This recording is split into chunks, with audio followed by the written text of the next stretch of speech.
역대상 2장 말씀 1절부터 55절까지 한 절씩 교독하겠습니다.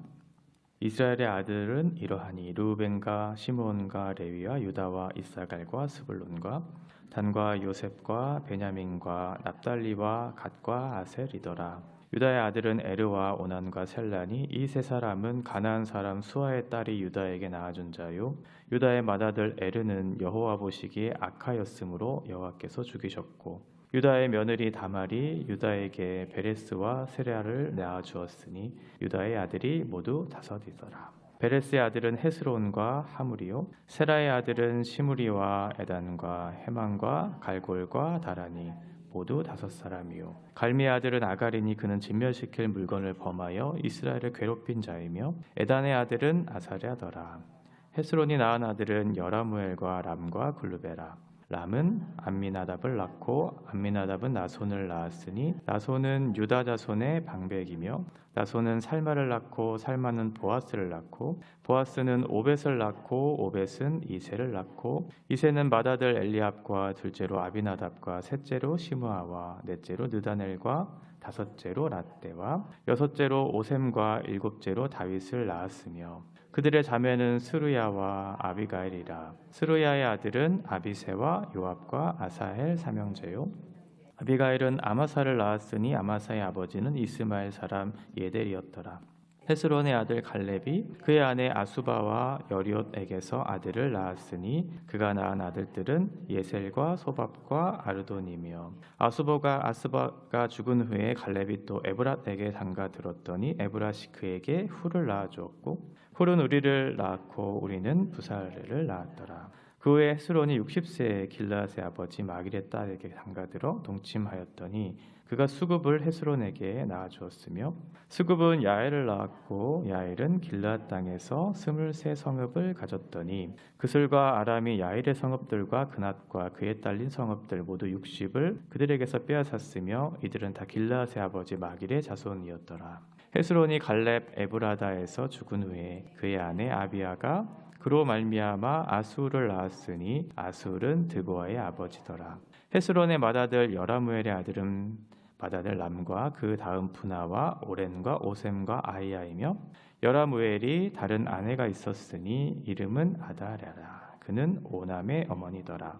여라무엘의 맏아들 람의 아들은 마으사와 야민과 에겔이요 오남의 아들들은 삼메와 야다요 삼메 아들은 나답과 아비술이며 아비술의 아내의 이름은 아비하일이라. 아비하일이 아반과 몰릿을 그에게 낳아주었으며 나답의 아들들은 셀렛과 아빠임이라. 셀렛은 아들이 없이 죽었고 아빠임의 아들은 이시요 이시의 아들은 세산이요 세산의 아들은 알레요 삼메의 아우 야데아의 아들들은 예델과 요나단이라. 예델은 아들이 없이 죽었고 요나단의 아들들은 벨렉과 사사라. 여라무엘의 자손은 이러하며 세산은 아들이 없고 딸뿐이라. 그에게 야르하라 하는 애굽 종이 있으므로 세산이 딸을 그 종 야르하에게 주 아내를 삼게 하였더니 그가 그로 말미암아 아떼를 낳고 아떼는 나단을 낳고 나단은 사밧을 낳고 사밧은 에블라를 낳고 에블랄은 오벳을 낳고 오벳은 예후를 낳고 예후는 아사랴를 낳고 아사랴는 헬레스를 낳고 헬레스는 엘르아사를 낳고 엘르아사는 시스메를 낳고 시스메는 살룸을 낳고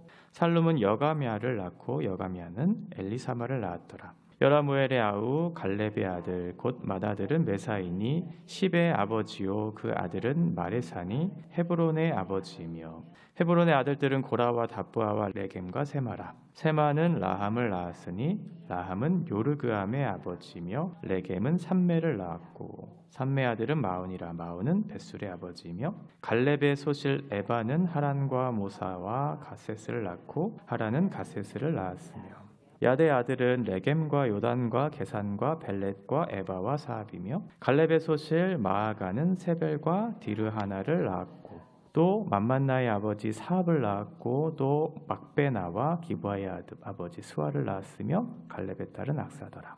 갈렙의 자손 곧 에브라다의 맏아들 훌의 아들은 이러하니 기랏 여아림의 아버지 소발과 베들레헴의 아버지 살마와 백가델의 아버지 하렙이라. 기럇 여아림의 아버지 소발의 자손은 하로에와 무누훗 사람의 절반이니 기럇 여아림 족속들은 이델 족속과 붓 족속과 수맛 족속과 미스라 종족이라. 이로 말미암아 소라와 에스다울 두 종족이 나왔으며 살마의 자손들은 베들레헴과 느도바 종족과 아다롯 벳 요압과 마나핫 종족의 절반과 소라 종족과 야베스에 살던 서기관 종족 곧 디럇 종족과 시므앗 종족과 수갓 종족이니 이는 다 레갑 가문의 조상 함마덱에서 나온 겐 종족이더라. 아멘.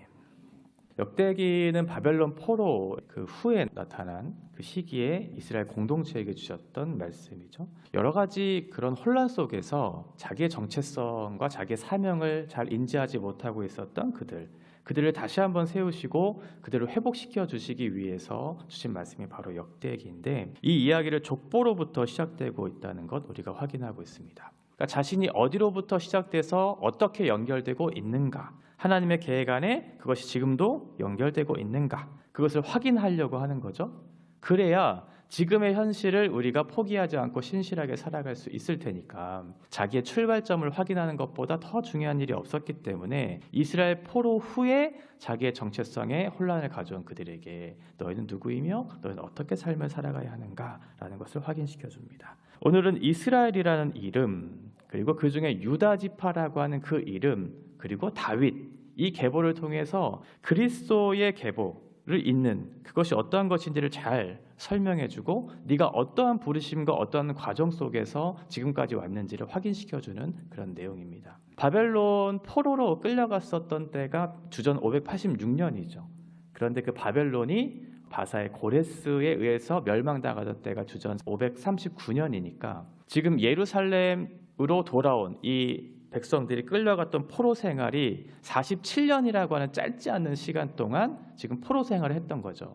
그러니까 그곳에서 태어난 아이들도 있었을 것이고, 그리고 어린 시절 끌려간 그런 많은 사람들도 있었을 테니까 그들에게 생기는 의문이 바로 이 정체성, 나는 누구인가? 라고 하는 그런 의문들이 생겨났을 것이고, 또 하나는 그 누구인가에 대한 어떤 인식에 나는 하나님의 언약 백성인가? 하나님께서 영원전부터 오래전부터 주셨던 그 약속의 말씀 안에 내가 있는가라고 하는 것을 확인하는 것이 필요했을 것이에요. 그리고 우리는 이 땅에 왜 존재하는가라고 하는 사명에 관련된 부분이죠. 역대기는 이 두 가지 질문에 대한 답을 주고 있어요. 그 정체성과 사명에 대한 부분인데요. 그것에 대한 대답의 압축이 바로 족보예요. 이 족보를 통해 우리의 출발점이 어디인지를 확인시켜주는, 이것을 강조하기 위해서 무려 9장까지 그 족보를 길게 지금 서술하고 있는 것을 확인할 수 있습니다.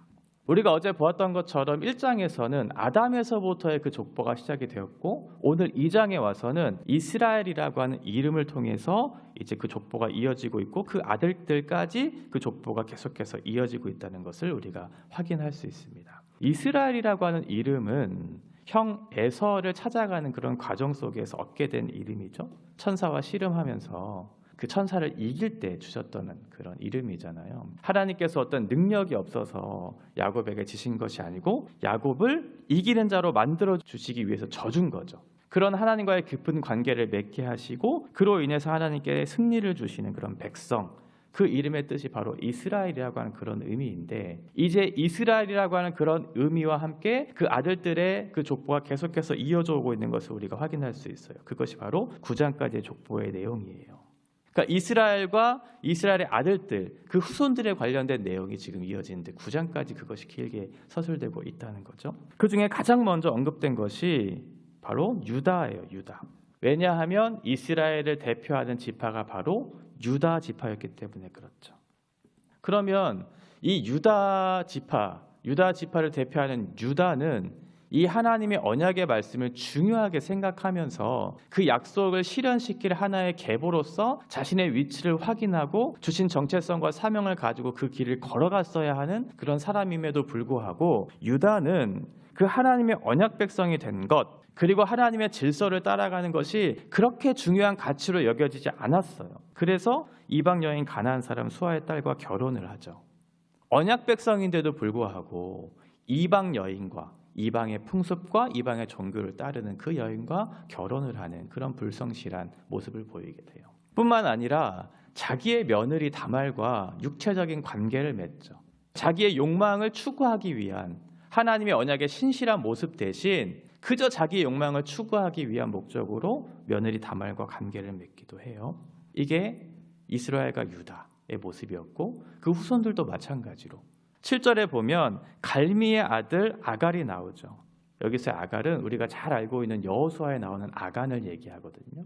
아간도 마찬가지로 육체의 욕망을 그렇게 실현시키기 위해서 그 물건을 훔치게 되고 결국은 이스라엘 공동체에 어려움을 가져다 주면서 전쟁에 패배하게 하는 하나님의 약속의 말씀을 이루어가는 그 과정 속에 걸림돌이 되는 사람들이었어요. 하나님 중심적 삶을 살지 않는 인생들이었죠. 이것들이 족보 속에 나타나고 있는 거예요. 그럼에도 불구하고 하나님께서는 당신의 일들을 포기하지 않으시고 신실하게 이루어 가신다는 것을 오늘 족보를 통해서 다시 한번 확인할 수 있습니다. 그 핵심이 뭐냐면 9절부터 이어지는 17절까지 이어지는 다윗 이야기예요. 이게 역대기의 핵심적인 사건이죠.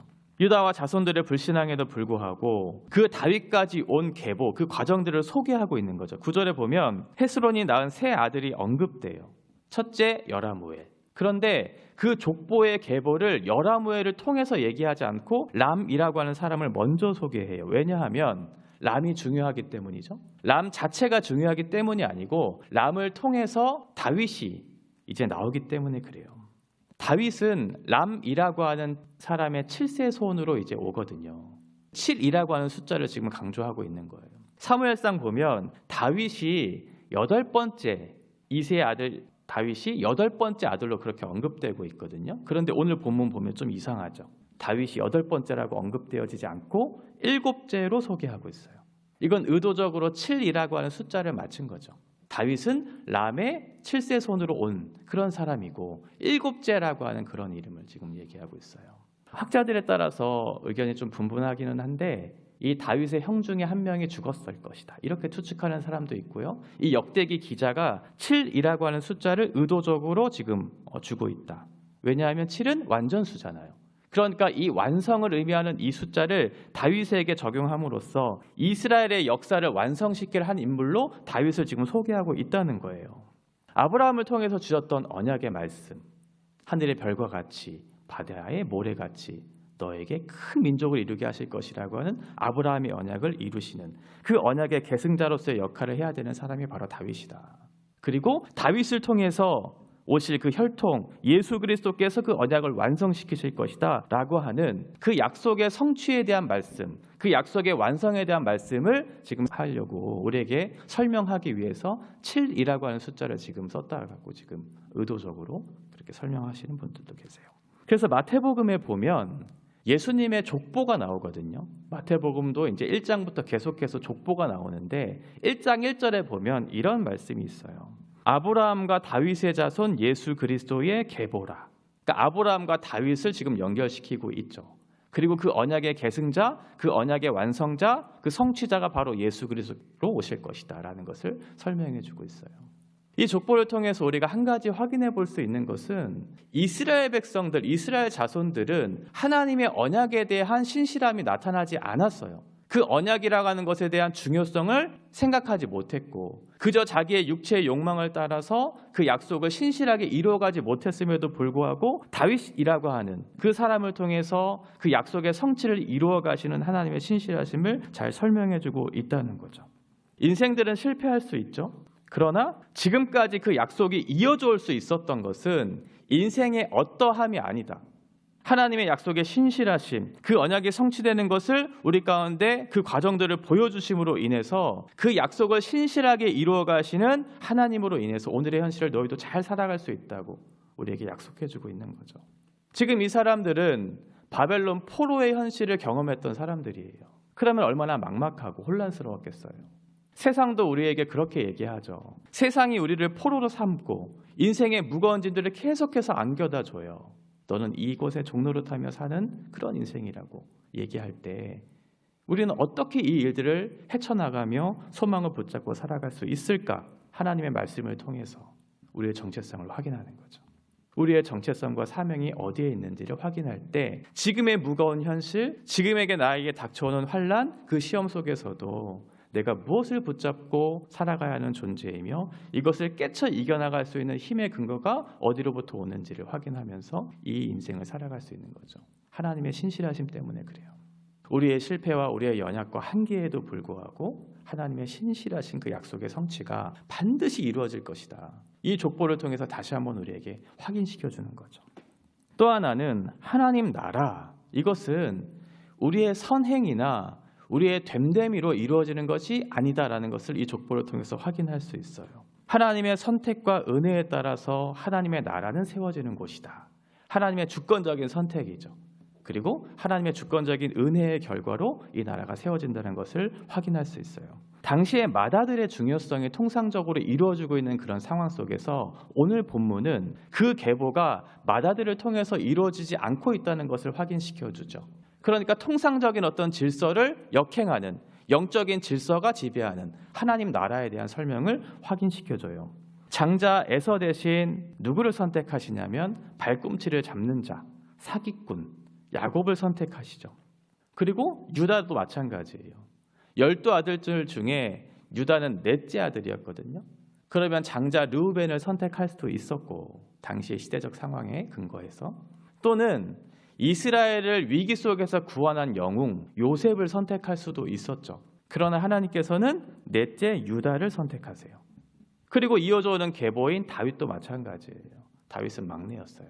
첫째를 선택하지 않으셨죠. 통상적인 질서를 역행하는 하나님의 새로운 질서는 어떠한 사람의 자격과 됨됨이와 근거에 따라 이루어지는 나라가 아니다. 하나님의 영적인 질서에 의해서 이루어지는 것을 확인한다. 그리고 마찬가지로 헤스본의 족보를 통해서도 확인할 수 있어요. 9절에 보면 헤스론이 낳은 아들은 여라무엘과 람과 글루베라 이렇게 되어 있죠. 첫째 여라무엘이 아닌 둘째 람을 통해서 이 역사가 이루어지고 있다는 사실. 왜냐하면 다윗이 그것을 통해서 오기 때문에 그렇죠. 그러니까 하나님의 주권적인 선택, 하나님의 주권적인 은혜로 말미암아 부름을 받은 사람들을 통해서 지금 하나님의 나라가 이루어지고 있다는 사실을 우리가 확인할 수 있고요. 또 하나는 여인들이에요. 여인들을 통해서 그 족보가 이루어지고 있다는 것. 4절에 보면 다말에 대한 이야기가 나오죠. 유다의 며느리 다말, 유다에게 베레스와 세라를 낳아주었으니 유다의 아들이 모두 다섯이더라. 유다는 앞에서 말씀드렸던 것처럼 언약에 관련된 부분들을 무시하고 중요하게 생각하지 않았던 사람이어서 가나안 사람 수아의 딸과 결혼하는 그런 범죄를 저질렀던 인생이에요. 그래서 결혼한 첫째 아들이 바로 에르였고, 에르가 낳은 딸이 바로 에르의 아내가 바로 다말이었죠. 그런데 에르가 죽자마자 그 다말이 그 계보를 잇기 위해서 그 둘째와 셋째에게 갔음에도 불구하고 그 유다와 아들들은 대를 잇는 데에 대해서 아무런 관심과 행동을 하지 않았지만, 유다는 그 계보를 잇기 위해서 노력했고 결국은 베레스와 세라라고 하는 사람을 낳음으로써 그리스도의 계보를 잇는 믿음의 행동을 보였던 여인이에요.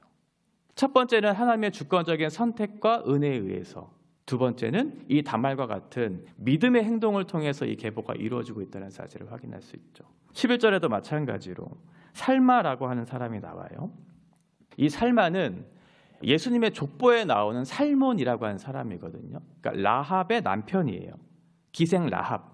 그러니까 살몬과 라합이 결혼해서 보아스를 낳죠. 이 라합도 마찬가지로 가나안 땅을 정탐하는 두 정탐꾼들을 숨겨주었던, 왜냐하면 애굽에서 행하셨던 하나님의 일하심을 보았고 믿음의 눈으로 그것들을 보고 그 정탐꾼 두 명을 숨겨주었던 믿음의 행동을 한 여인이 바로 라합이었어요. 마지막 세 번째 룻도 마찬가지죠. 보아스와 결혼했던 룻은 모압 여인이었고 이스라엘의 총회에 들어올 수 없는 이방 여인, 함께할 수 없는 그 여인이었음에도 불구하고 자신의 어머니의 하나님이 나의 하나님이 될 것이라고 하는 믿음을 가지고 쫓아왔던 여인이었죠.